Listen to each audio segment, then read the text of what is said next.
신명기 22장 22절부터 30절 말씀 마음을 집중하시고 함께 읽어봅니다. 어떤 남자가 유부녀와 동침한 것이 드러나거든 그 동침한 남자와 그 여자를 둘 다 죽여 이스라엘 중에 악을 제할지니라. 처녀인 여자가 남자와 약혼한 후에 어떤 남자가 그를 성읍 중에서 만나 동침하면 너희는 그들을 둘 다 성읍 문으로 끌어내고 그들을 돌로 쳐 죽일 것이니 그 처녀는 성 안에 있으면서도 소리 지르지 아니하였으며 그 남자는 그 이웃의 아내를 욕보였음이라. 너는 이같이 하여 너희 가운데서 악을 제할지니라. 만일 남자가 어떤 약혼한 처녀를 들에서 만나서 강간하였으면 그 강간한 남자만 죽일 것이요 처녀에게는 아무것도 행하지 말 것은 처녀에게는 죽일 죄가 없음이라. 이 일은 사람이 일어나 그 이웃을 쳐 죽인 것과 같은 것이라. 남자가 처녀를 들에서 만난 까닭에 그 약혼한 처녀가 소리 질러도 구원할 자가 없었음이니라. 만일 남자가 약혼하지 아니한 처녀를 만나 그를 붙들고 동침하는 중에 그 두 사람이 발견되면 그 동침한 남자는 그 처녀의 아버지에게 은 50세겔을 주고 그 처녀를 아내로 삼을 것이라. 그가 그 처녀를 욕보였은즉 평생에 그를 버리지 못하리라. 사람이 그의 아버지의 아내를 취하여 아버지 하체를 드러내지 말지니라. 아멘. 오늘 주신 말씀 좀 읽기에도 민망한 내용들이에요. 네, 왜 이렇게 좀 수치스러운 내용까지도 성경은 아주 상세하게 기록을 하고 있을까? 우리가 살다 보면 뜻하지 않는 일들, 또 사람 사이에 일어나는 불미스러운 관계들이 발생할 수도 있습니다. 오늘 제목을 부적절한 관계라고 한 것은 좀 정제된 표현이긴 하죠. 네, 오늘 주신 말씀에 보면은 하나님의 마음이 어디 있는가? 그는 하나님이 중요히 여기시는 것은 책임을 지는 거예요. 공의의 하나님은 반드시 책임을 물으시는 하나님이라는 것이죠. 또 하나님도 우리에게 또 약속하신 것을 반드시 책임져 주시는 하나님이시기 때문에 그래서 우리도 하나님의 뜻 안에서 또 무책임한 것, 부적절하다는 것은 무책임하다는 것이죠. 또 하나님과의 관계에 있어서 제일 중요한 것은 바른 관계, 그래서 신앙을 일컬어 바른 관계라고도 표현하는 것이에요. 그러니까 신앙이 하나님과의 바른 관계라면 하나님과의 바른 관계를 맺지 않을 때 나타나는 모든 부정적인 관계가 부적절한 관계예요. 그래서 오늘 읽은 말씀도 보면은 남녀 사이에 어떤 그 음란한 일들이 자행됐을 때 이 일을 그 공동체에서는 어떻게 처리를 해야 될 것인가? 그는 공동체 안에 미치는 영향이 크기 때문이에요. 한 개인은 단 한 사람의 문제가 아니고, 물론 개인적인 것은 얼마든지 남에게 피해를 주지 않으면 또 그 자유를 어느 정도는 존중을 받지만, 그러나 그 공동체 그리고 또 다른 사람들에게 피해를 줄 수 있다면 하나님은 그걸 단호하게 다루신다는 것입니다. 자, 22절 보면 어떤 남자가 유부녀와 동침한 일이 드러나면 둘 다 반드시 죽여라. 그러니까 오늘날 우리는 상상할 수 없는 일이죠. 그런데 오늘날은 간통죄마저도 없어졌잖아요. 그렇지만은 하나님이 다스리시던 그 나라와 그 민족이 얼마나 하나님이 죄에 대해서 심각하게 여기시는가. 죄의 요인을 아예 아주 뿌리째 뽑아버리시는 거예요. 그래서 그 죄의 원인이 되는 그 두 당사자를 반드시 돌로 쳐 죽여야 한다. 그 까닭은 이스라엘 중에 악을 제하여야 하기 때문이라는 거예요. 여기 이스라엘이라고 하는 특수한 상황이 주어진 거예요. 이스라엘이라는 것은 하나님이 택한 백성, 하나님이 다스리는 나라.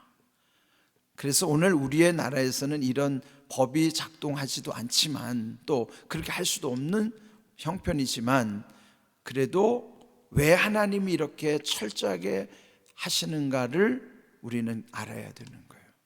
그러니까 죄에 대해서 이렇게 엄히 주님께서 다스리시는 것을 보면서 우리 안에 이 죄에 대한 일들을 아주 두려워할 줄도 알아야 되고, 그 죄에 대한 것은 반드시 그것에 대해서 아주 단호하게 우리도 그를 제거해야만 하는 거예요.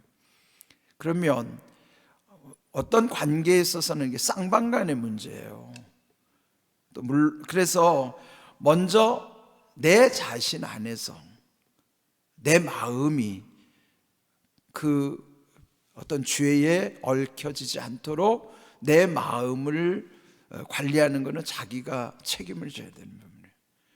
오늘 우리에게 있어서 먼저 내 마음 속에 이런 음란의 영이 침투할 수 없도록 내 마음을 잘 다스리는 거죠.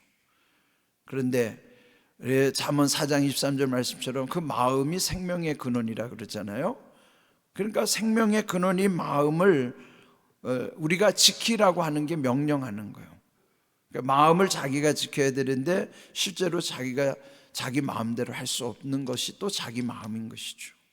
그래서 그 마음을 지켜주실 수 있는 이도 마음의 주인이신 하나님만이 우리의 마음을 온전케 할 수 있는 거예요.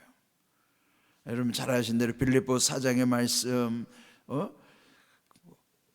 성령께서 우리의 마음도 생각도 지켜주시겠다고 약속하신 것처럼 먼저 우리의 마음을 바르게 하려면 하나님과의 관계, 즉 믿음의 관계가 분명해야 된다고요.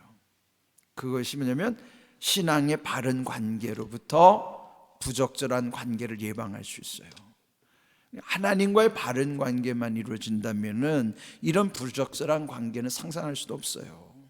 하나님과의 바른 관계를 맺지 못하기 때문에 우리 안에 부적절한 관계들이 생겨날 수밖에 없는 것이죠.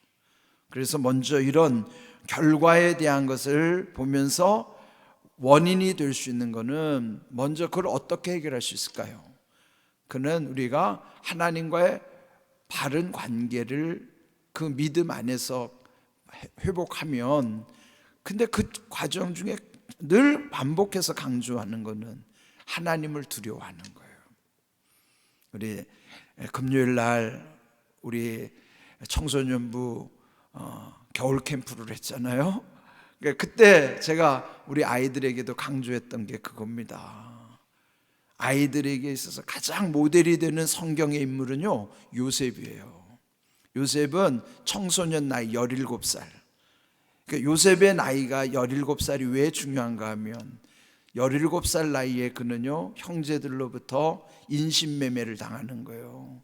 형제들로부터 버림당했지만 17 그 청소년 시기에 그의 고생 문이 활짝 열린 거예요. 그래서 그 애굽에 팔려가 가지고 노예가 되잖아요. 종살이를 하는 거예요. 그런데 또 그 보디발 장군의 아내로부터 유혹을 당하잖아요. 근데 그것도 철저하게 끊을 수 있었던 것은 하나님을 두려워했기 때문이라고요. 그런데 또 모함을 당해서 또 감옥에 들어가는 거예요. 옥살이가 열려지는 거예요. 그런데 그 감옥에서 그 중요한 사람들을 만나게 되고 그 왕궁의 정보들을 알게 되는 거예요. 그러면 이 요셉이 총리가 되는 나이가 30살이거든요. 나이를 잘 보세요. 17 나이에 30살이 될 때 애굽의 총리가 됐어요. 그러면 그 사이에 13년 세월은요, 얼마나 고난의 세월인지 몰라요. 그게 뭐냐면 13년 세월이 노예로 살았고 감옥에서 살았어요. 그 인생의 최악 아니에요? 노예 생활과 옥중 생활이라는 게. 그런데 성경은 그 요셉을 일컬어서 하나님이 함께 하시니 형통하였더라 이렇게 표현하는 거예요. 그가 노예로 살 때도 감옥 생활을 할 때도 강조했던 표현은 똑같아요. 하나님이 함께 하심으로 형통하였더라. 우리가 생각할 때는 그 고난의 세월이 무슨 형통입니까? 그런데 하나님은 벌써 형통의 저 미래를 바라보면서 그 고난 속에 하나님이 함께 하셨다는 거예요. 그리고 그 유혹도 이기게 하시는 거예요. 그러면 우리 그 요셉의 13년 세월 속에 우리 인생을 봐야 돼요. 그리고 청소년들에게도 너희들의 나이 10대 17 요셉이 30살이 될 때까지 이 고난의 세월이 하나님이 함께 하셔서 형통케 하시는 쓸모 있는 사람으로 만들고 쓰임 받는 사람 되게 하셨다 이 말이에요. 바로가 왜 그를 애굽의 총리 대신 왕 밑에 2인자로 그를 세웠을까요? 쓸모가 있으니까 세웠죠. 그런데 그거는 결국 하나님이 쓰신 거예요. 중요한 것, 세상의 눈으로 봐도 우리 아이들은 쓸모 있는 사람 돼야 되고, 하나님이 결국은 쓰시는 사람, 쓰임 받는 사람 돼야 돼요. 결국 뭡니까? 쓸모 있는 사람, 쓰임 받는 사람 되려면 요셉의 그 고난의 세월 속에 우리가 인생에서 배워야 돼요. 뭘 배워야 될까요? 인생은요, 두 가지를 통과해야 됩니다. 하나, 고난 통과, 두 번째, 유혹을 통과해야 돼요. 그런데 잘 보세요. 우리가 이전에 못 사던 시대는요, 고난이 우리 앞에 핍박이었어요. 여러분 신앙생활할 때 고난 얼마나 많았어요. 옛날에 우리 부모님 우리의 지금 고난을 돌파했던, 일제시대를 겪었고 전쟁을 치렀던 분들, 우리의 위에 선조들은요 엄청난 고난을 뚫고 여기까지 온 거예요. 근데 지금 그들에 비해서 우리는 고난이 거의 없다고 봐야 돼요. 지금은 어떤 시대냐? 유혹의 시대입니다. 유혹이 엄청 많아졌어요. 왜? 요셉이 고난을 통과하고 유혹을 통과해서 형통케 된 것처럼 우리가 살아가는 이 시대는 유혹이 엄청 많은 시대. 이거 어떻게 이길 거예요? 하나님이 함께 하시는 믿음 안에서 그 유혹은 피하여 이기는 거예요. 요셉이 피하여 이긴 거예요. 맞서면, 고난은 맞서서 이기는 거고요, 유혹은 피하여 이기는 거예요. 근데 유혹은 맞서면 지는 거예요. 근데 그 지혜가 없다 보니까 자꾸 맞서다가 지는 거라고. 오늘날은요, 유혹을 피하기만 해도 그 사람은 하나님 크게 쓰시는 사람이에요. 그러니까 오늘 여기서 보면 이런 부적절한 관계가 어디서부터 오는가? 유혹으로부터 오는 거예요. 그래서 우리 이 모든 삶 속에 정말 중요한 것이 그 요셉의 17 나이에서 30살을 하나님이 높이 세우신, 17은 최악을 향해서 가는 건데 30살은 최고로 세워주신 거예요. 요 13년 세월 속에 관통했던 두 가지는 고난과 유혹이에요. 그 우리 자녀들이 이거 이기게 하는데 어떻게 이길 수 있어요? 우리 아이들에게 강조했던 게 뭐냐? 너희들이 하나님을 두려워하면 이길 수 있다.